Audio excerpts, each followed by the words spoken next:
নাহমাদুহু ওয়া নুসাল্লি আলা রাসূলিহিল কারীম আম্মা বা'দ আসসালামু আলাইকুম ওয়া রাহমাতুল্লাহি ওয়া বারাকাতুহু।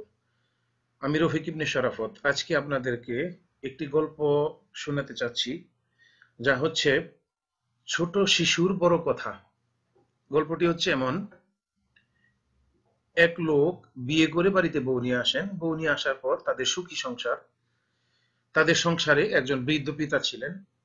সময়ের পরিবর্তনের সাথে সাথে ধীরে ধীরে মেয়েটি যখন কয়েকটি বাচ্চা জন্ম দেন, তারপর আস্তে আস্তে তার স্বামীকে বশ করে তার বাবাকে বাড়ি থেকে একটু বের করে দূরে রাখেন। অর্থাৎ একজন মানুষের বাংলা ঘর কিংবা বাহিরের ড্রাইভারের ঘর কিংবা চাকর চাকরানির যে ঘরটি মূল ঘর থেকে দূরে থাকে, এরকম রাস্তার ধারে দূরের ঘরে তার বাবাকে রেখেছেন।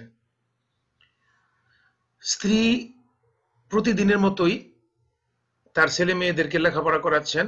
এর ফাঁকে ফাঁকে তার শ্বশুর এবং পরিবারের জন্য খানা রান্না করে শ্বশুরকে খানা দিয়ে যখন ফেরত আসতেছিল, তখন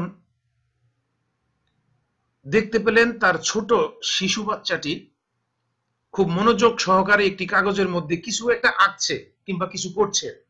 তখন মা আস্তে করে তার পিছনে গিয়ে বসে দেখতে লাগলেন, তার যে ছেলেটি ভালো করে স্পষ্ট করে কথাই বলতে পারে না এখন পর্যন্ত, সেই ছেলেটি কাগজে এত মনোযোগ দিয়ে কি আঁকছে।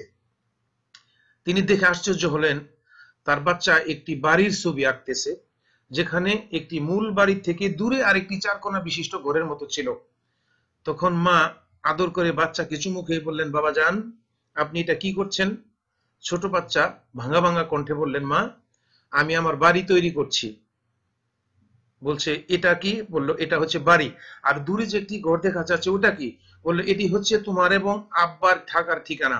আমি যখন বড় হব, বিয়ে করব, বা আমি যখন তোমাদের মতো হব, তখন আমি এই বাড়িতে থাকবো আমার পরিবার নিয়ে।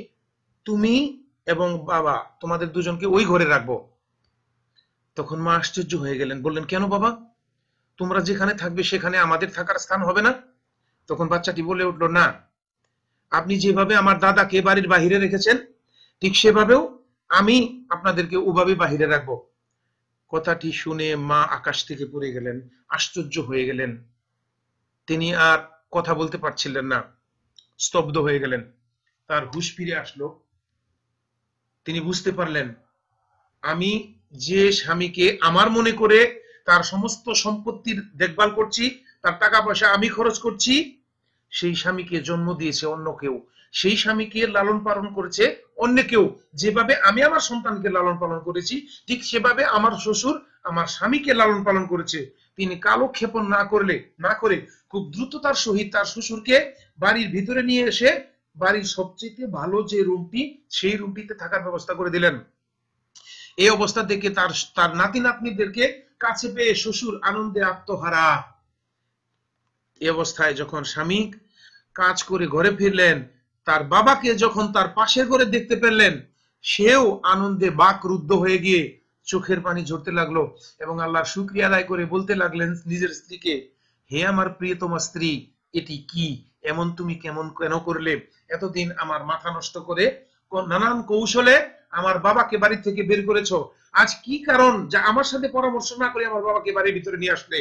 স্ত্রী তার এই ঘটনাটি সম্পূর্ণ খুলে বললেন এবং তওবা করলেন, আল্লাহর কাছে ক্ষমা চাইলেন এবং স্বামীর কাছেও ক্ষমা চাইলেন এবং বাবার কাছেও ক্ষমা চেয়ে বললেন, আমি আমার ভুল বুঝতে পেরেছি।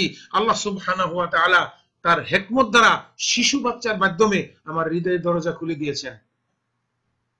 প্রিয় দিনী ভাই বোনেরা, আমরা ভালো করেই জানি বাবা মার সেবা করা একটি ইবাদত। আল্লাহ বলছেন, তোমরা এমন কিছু করো না যাতে করে তোমাদের বাবা মা ও শব্দটি বলে। এবং বাবা মার জীবিত পাওয়া অবস্থায় যে ব্যক্তি বাবা মার সেবা করে জান্নাত অর্জন না করতে পারলো, তাকে জিবরাইল বলেছেন আল্লাহ যেন তার প্রতি লানত বর্ষিত করেন। রাসূল সাল্লাল্লাহু আলাইহি সাল্লাম বলেছেন, আমিন। তাহলে আমরা যারা দুনিয়াতে যাদের বাবা মাকে পেয়েছি, আমাদের উচিত হবে তাদেরকে সেবা করে দুনিয়াতে জান্নাতের টিকিট অর্জন করা। ঈমান তো অবশ্যই শর্ত, ফরজ ইবাদত অবশ্যই শর্ত। যাদের বাবা জীবিত নেই, তাদের জন্য বেশি বেশি সামর্থ্য অনুযায়ী দান খয়রাত করা এবং বেশি বেশি ইবাদত করে আল্লাহর কাছে দোয়া করা। আল্লাহ সুবহানাহু ওয়া তাআলা আমাদের সকল মুসলিম ভাইদেরকে তাদের বাবা মার প্রতি দয়াবান হওয়ার তৌফিক দান করুন। ওয়া মা আলাইনা ইল্লাল বালাগ ওয়া আখিরু দাওয়ানা আলহামদুলিল্লাহি রাব্বিল আলামিন। আসসালামু আলাইকুম ওয়া রাহমাতুল্লাহি ওয়া বারাকাতুহু।